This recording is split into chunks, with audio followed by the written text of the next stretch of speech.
오늘은 우리가 전도 축제 2주차 하나님 앞에 예배를 드립니다. 제가 이 전도 축제에 관한 말씀을 준비하다가 우리 같이 공유하고 싶은 영상이 있어서 먼저 영상을 우리가 같이 한번 보고 말씀을 좀 나누도록 그렇게 하겠습니다. 제가 전도 축제 앞두고 전도에 관한 설교를 하는 저도 부담스럽고 또 그 설교를 듣는 아마 여러분도 부담스러울 겁니다. 왜냐하면 우리가 제일 예수 믿으면서 하고 싶은 것이 전도고 또 정말 우리 생각대로 잘 안 되는 것이 전도이기 때문인 것이죠. 그러나 우리가 실망하지 말고 또 하나님의 일하심을 저와 여러분들이 바라보고 나가기를 주의 이름으로 축복합니다. 제가 이 전도 축제 설교를 준비하면서 이런 생각을 했습니다. 연예인들은 예수 믿는 사람들이 누굴까? 그렇게 해서 자료를 찾아보니까 의외로 연예인들이 예수 믿는 사람들이 상당히 많이 있더라고요.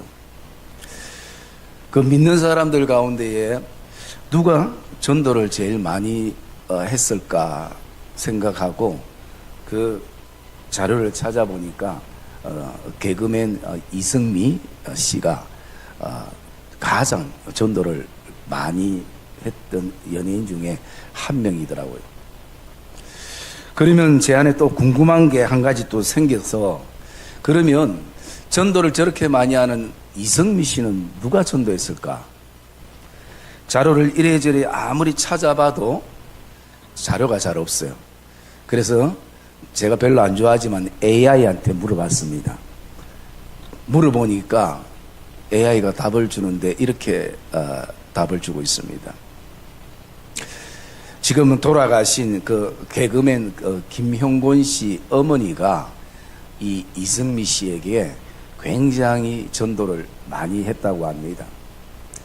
그렇게 복음을 많이 전했고, 그리고 결정적으로 교회에 손잡고 가게 된 것은 이승미 씨 새어머니가 계셨는데, 그 새어머니가 이승미 씨를 교회로 전도를 해서 함께 그때부터 신앙생활을 했다라고 얘기를 하더라고요. 그러면서 AI가 한마디 더 합니다. 맨 밑에다가 사실이 아닐 수도 있습니다. AI 항상 마지막에 그 글을 보면요, 그래 되어 있습니다. 그래서 이 전도는 한 사람의 힘으로 되는 것이 아니라 씨를 함께 같이 뿌리고, 그리고 또 결정적인 순간에 또 누군가의 손에 의해서 성전으로 오게 되는구나. 그러면서 성도님들에게 묻고 싶은 것은 누가 여러분을 전도하셨습니까? 누가 여러분을 영적으로 고통 속에서 잉태하고 낳고 했던 사람이 누구입니까? 아마 분명 있을 것입니다. 여러분, 그런 어떤 맥락에서 우리가 오늘 이 말씀을 전도적인 측면에서 좀 바라봤으면 좋겠는데요. 오늘 이 말씀은 우리가 잘 알고 있듯이 예수님의 어떤 족보를 지금 말씀해 주고 있습니다. 그런데 이 예수님의 족보를 이렇게 보면요, 원래는 마태, 마가, 누가, 요한 이 사복음서 중에 가장 먼저 기록된 것이 마가복음이에요. 그러면 순서적으로 하면 마가복음이 제일 먼저 앞에 있어야 되는데, 마태복음이 있는 것은 그만큼 이 하나님도 이 영적인 족보에 대한, 계보에 대한 관심과 마음이 있음을 우리에게 보여주고 있는 것입니다. 그리고 구약에도 족보가, 아담부터 족보가 나오는데요, 창세기 5장에 보면 나오는데, 그 구약의 족보는요, 누가 누구를 낳고 그 다음에 죽었더라, 낳고 몇 살까지 살다가 죽었더라, 모든 것이 그 죽음으로 마무리가 되어지는 거죠. 그런데 신학에는 시작이 어떻습니까? 누가 누구를 낳고 누가 누구를 낳고 끊임없는 그런 어떤 계보가 나오게 되는데요. 여러분, 사람들은 다 자기 핏줄을 굉장히 중요시하고 소중히 여깁니다.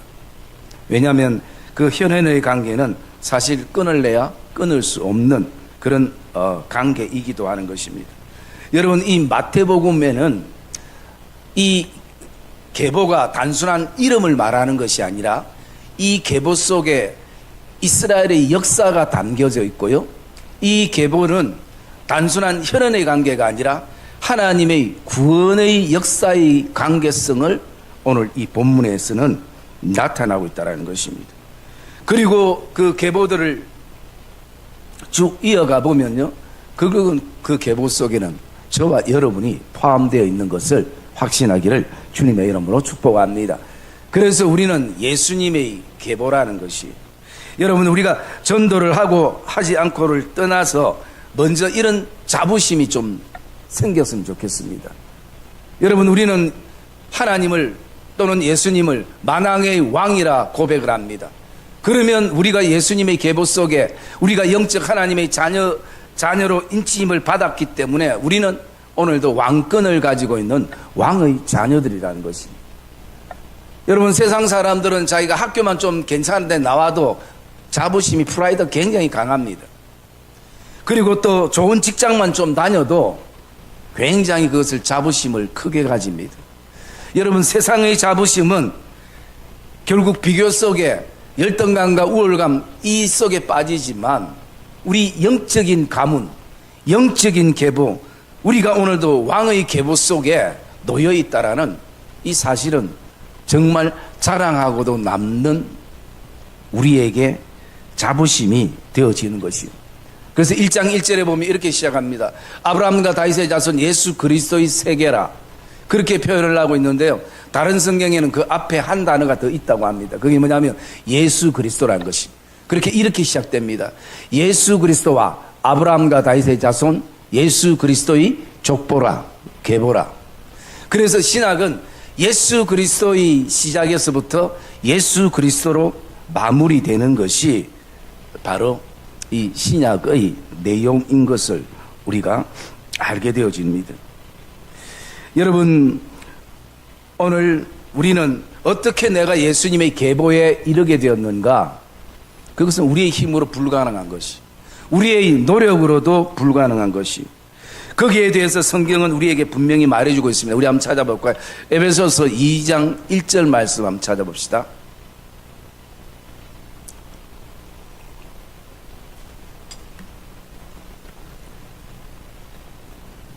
에베소서 2장 1절 말씀 시작. 너희를 살리셨도다. 5절 말씀 시작. 허물로 죽은 우리를 그리스도와 함께 살리셨고 너희는 은혜로 구원을 받은 것이라. 네, 여러분, 우리는 죄와 허물로 죽을 수밖에 없는이 아니라 이미 죽었던입니다. 성경은 죽었던이라 말씀합니다. 물론 우리가 보통 어른들이 기도할 때 죄와 허물로 죽을 수밖에 없는 우리를 물론 그 의미는 알지만 정확한 표현은요, 죄와 허물로 죽을 수밖에가 아니라 이미 죽었던 자들이에요. 이런 자들을 예수 그리스도의 십자가의 은혜로 구원을 받게 하시고, 또 그 구원을 받게 하셨다는 것은 바로 예수님의 계보의 이름이 우리가 올려져 있다라는 것을 말씀하고 있는 것입니다. 그래서 여러분, 우리는 예수 그리스도의 그 오직 그분의 은혜로 우리가 된 것입니다. 여러분, 이 성경에 나오는 이 사람들 자격을 따지면요, 아무도 여기에 자격되는 사람이 없습니다. 다 죄인들이고 다 하나님 앞에 용서가 필요한 사람들이고, 여러분, 이 사람들의 모습을 보면요, 들어가지 마라, 이 사람이 왜 들어가 있을까? 우리도 의아해야 할 만큼 그런 사람들이 여기에 기록이 되어 있습니다. 특히 여자가 4명 나오는데요, 여러분, 다말 이해됩니까? 라합이 이해됩니까? 루시 이해됩니까? 마리아가 이해됩니까? 그런데도 하나님께서 이렇게 해놓으신 것, 자격 없는 우리를 오늘도 예수님의 계보에 올려놓으셨다는 거죠.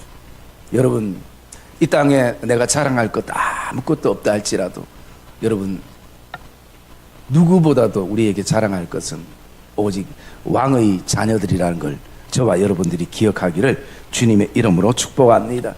여러분, 그것이 바로 성경이 우리에게 말씀해 주고 있는 내용이기도 하는 것입니다. 여러분, 제가 안동김가인데요, 아버지는 안동김가에 대한 자부심이 대단했습니다. 그래서 누군가가 저보고 어디 김씨냐고 물어보면 제가요, 안동김씨입니다 이렇게 얘기하면 아버지가 굉장히 꾸중을 많이 했어요.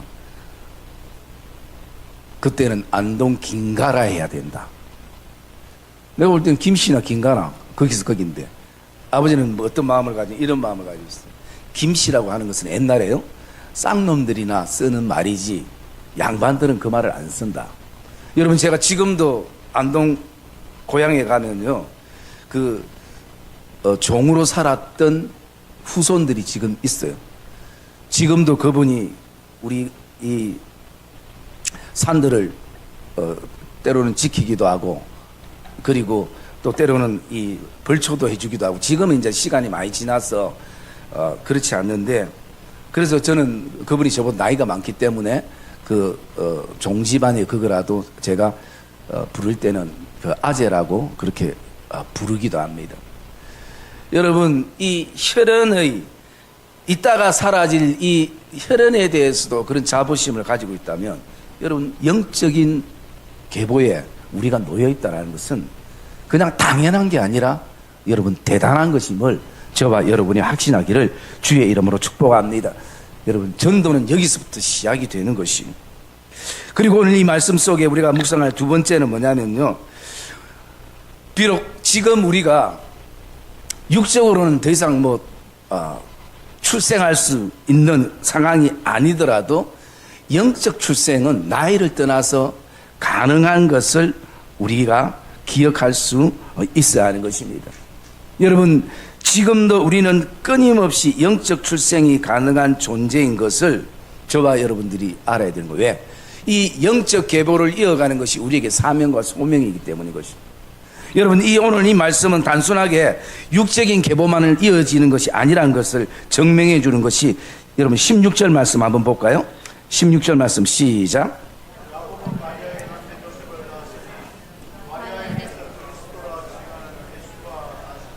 예.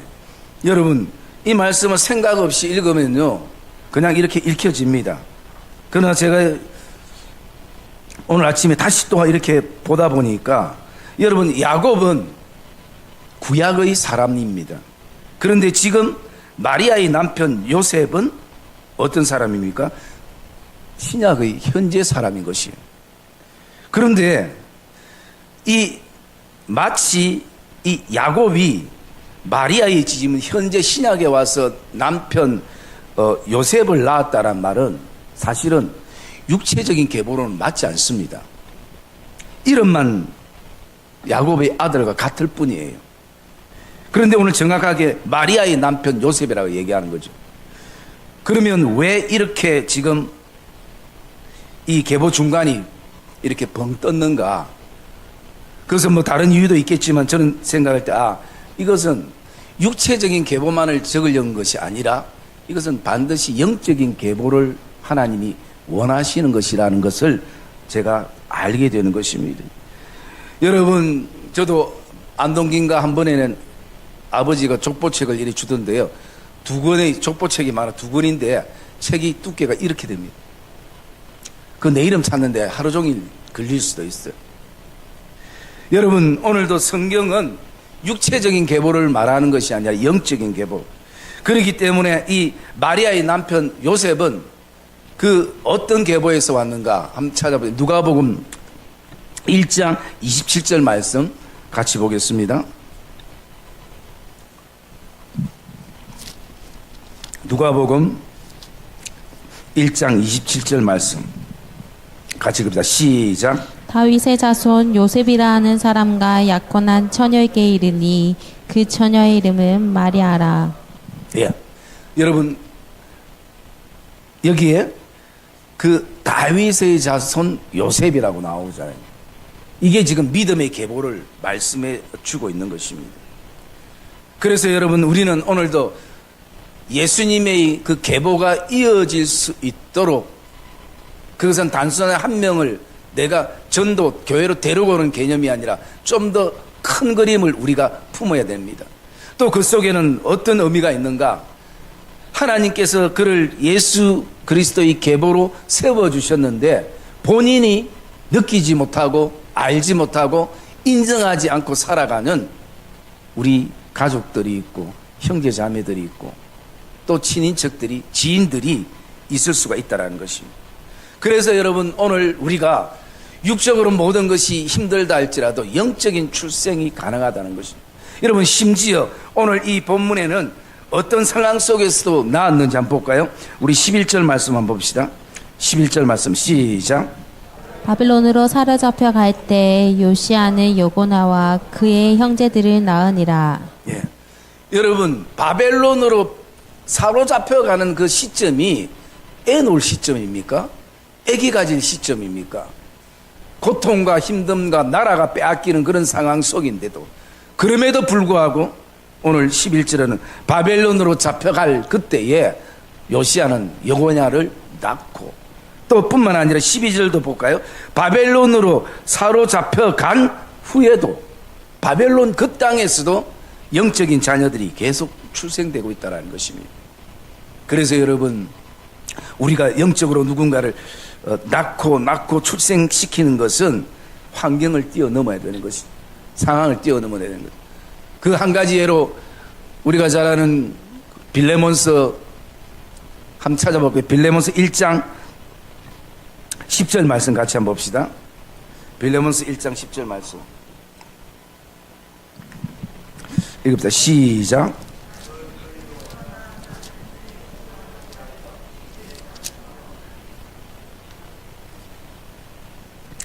예, 여기에 보면요, 바울이 빌레몬서 1장 10절에 보면 바울이 뭐라고 했냐면, 내가 갇힌 가운데에 낳은 아들 오네시모라는 것입니다. 여러분, 바울은 감옥에 갇혔어도 한 영혼을 출생시키는 것이죠. 여러분, 감옥에 갇혔다라는 것은 모든 게 포기되는 것이고 자유가 없는 그런 어떤 상황 속에서도 오직 새 생명을 출생시키고 한 영혼을 그리스도께로 돌아오게 하는 그것에 바울이 마음을 쏟고 있다는 것입니다. 여러분, 오늘 우리도 어쩌면 바벨론 같은 시대 속에 우리가 살아가기에, 또 내 삶이 짐이 너무 무겁기에 나 혼자도 겨우 신앙을 지키고 살아가기 버거운 이 시대 속에 있지만, 우리가 좀 더 의미 있는 내 영적인 마음들과 영적인 계보들을 돌아볼 때에 어쩌면 하나님께서 지금도 나에게 영적 출생을 강하게 하신 것이 우리에게는 감사가 되는 것입니다. 그리고 세 번째로는요, 우리가 이렇게 영적으로 출생하는 것은, 누군가를 잉태하는 것은 가치 있는 사명이라는 것입니다. 여러분, 교회의 태동이 처음부터 모여진 것이 아니라 한 사람으로부터 시작이 된 것이. 여러분, 조금 전에 우리가 영상을 봤던 그 영상 속에 뒤에 영상이 어떻습니까? 그 사람이 1100명이라는 사람을 다 그 영혼을 주님께로 데리고 왔는데도 그가 후회하고 있는 게 어떤 것입니까? 내가 이것을 좀 더 희생했으면 한 명이라도 더 건졌을 것인데, 내가 이것을 좀 양보했으면 한 명이라도 내가 더 건졌을 건데, 여러분, 끊임없이 그렇게 마음을 품는 것은요, 가치에 대한 부분이 있었기 때문인 것입니다. 여러분, 우리가 육적으로도 아이를 잉태하면요, 사실은 그 자체가 굉장히 고통스러울 수 있습니다. 아이를 잉태해가지고 바로 놓는 사람은 이 땅에 아무도 없습니다. 하나님이 정해놓은 법칙에 따라 아이가 태어나죠. 그러기에 그동안 많은 여자분들은 신체의 변화가 있고 또 힘들고 고통스럽고 심지어 그냥 먹는 것조차도 어려운 그 상황들을 왜 견디어 나가는가? 나중에 그 새 생명이 태어났을 때 그 시간들을 바라보는 것이. 여러분, 한 생명이 자녀가 태어났을 때에 자녀는 모르죠. 엄마가 얼마나 많은 고통과 힘듦 속에 자신이 출생되었는지. 그렇지만 엄마는 누구보다도 알지만 나의 모든 고통과 아픔과 힘듦은 다 무엇으로 씻겨 나가는가? 그 새 생명을 바라볼 때 그런 것이. 여러분, 전도도 동일하지 않겠습니까? 저는 그 모습을 생각해 보면서요, 야, 우리의 몸에서 사람이 잉태가 되고 출산이 되었을 때에 새 생명이, 살아있는 생명이 사람의 몸에서 나온다는 것이 너무나 신비스러운 것이. 그리고 여러분, 그거보다 더 경이로운 뭔지 압니까? 그거보다 더 경이로우면요, 사람이 잉태했을 때에 짐승이 나오지 않고 사람이 나온다는 거예요.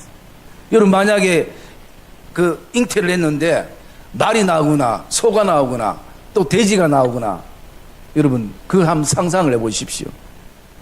물론 그런 일이 없겠지만, 그래서 이것은 당연한 것이 아니라 어떻게 보면요, 경이로움인 것이.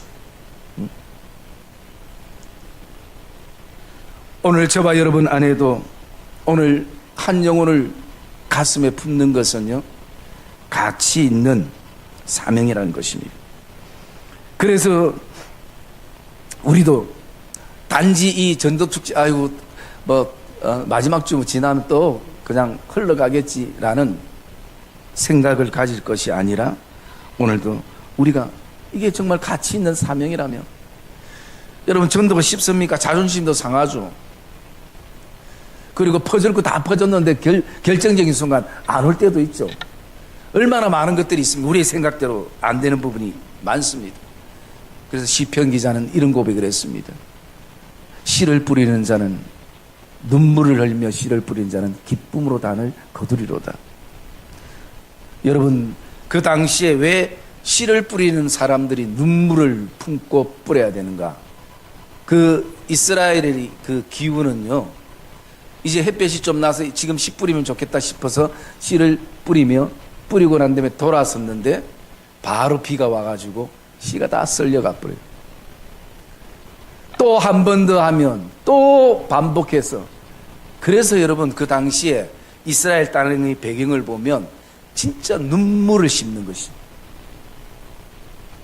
왜? 썰려갈 걸 알면서도, 안 나올 걸 알면서도, 나를 멀리할 것도 알면서도, 나를 무시할 것도 알면서도 눈물을 흘리면서 씨를 뿌리면, 왜? 반드시 기쁨으로 단을 거두는 그날이 오기 때문인 것이. 여러분,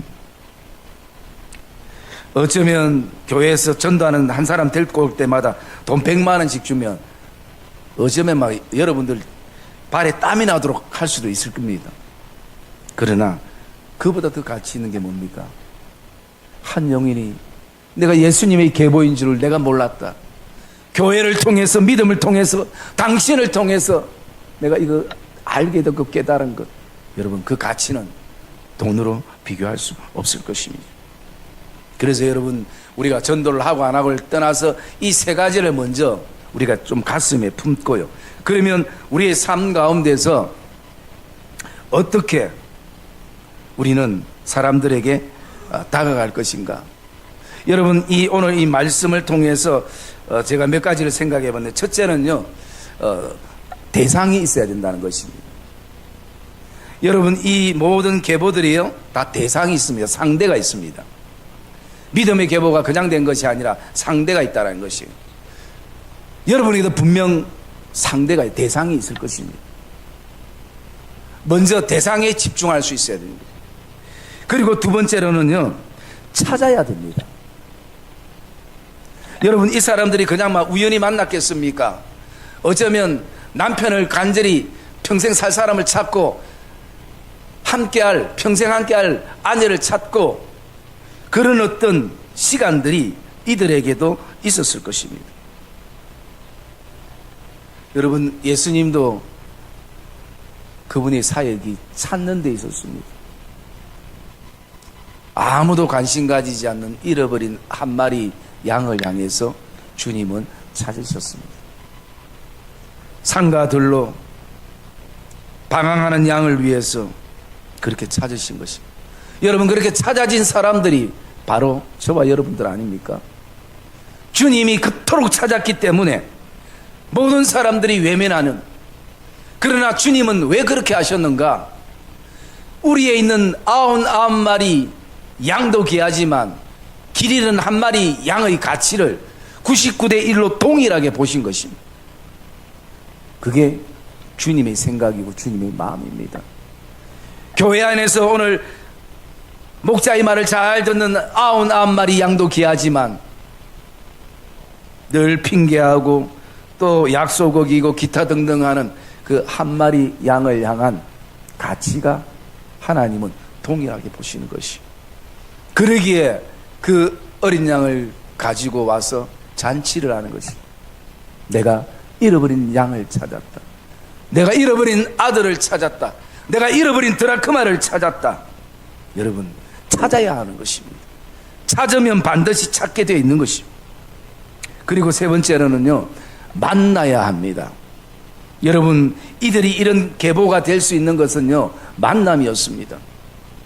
한 번 만나가 된 것이 아니라 두 번 만나고 세 번 만나고 내 인생을 맡겨도 되겠다라고 생각하는 관계성 속에서 시작이 되어지는 것입니다.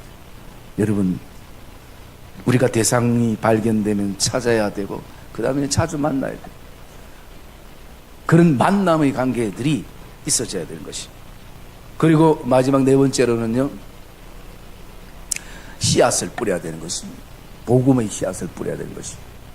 여러분, 이 계보가요, 누가 누굴 낳고 누가 낳고는요, 이 계보가 씨를 뿌리지 않고는 생겨날 수가 없는 것입니다. 영적인 부분도 마찬가지입니다. 하나님은 우리에게 복음을 주셨고 복음의 씨앗들을 우리에게 주신 것입니다. 누구에게나 동일하게 주신 것입니다. 그럴 때에 우리는 그 복음의 씨앗을 심어야 되는 것입니다. 어떻게 해요? 눈물을 흘리면서까지. 그 눈물은 나의 눈물이 아니라 주님의 눈물이 될 것입니다. 그 씨를 뿌릴 때에 나를 향한 주님의 눈물을 우리는 발견하게 될 것입니다.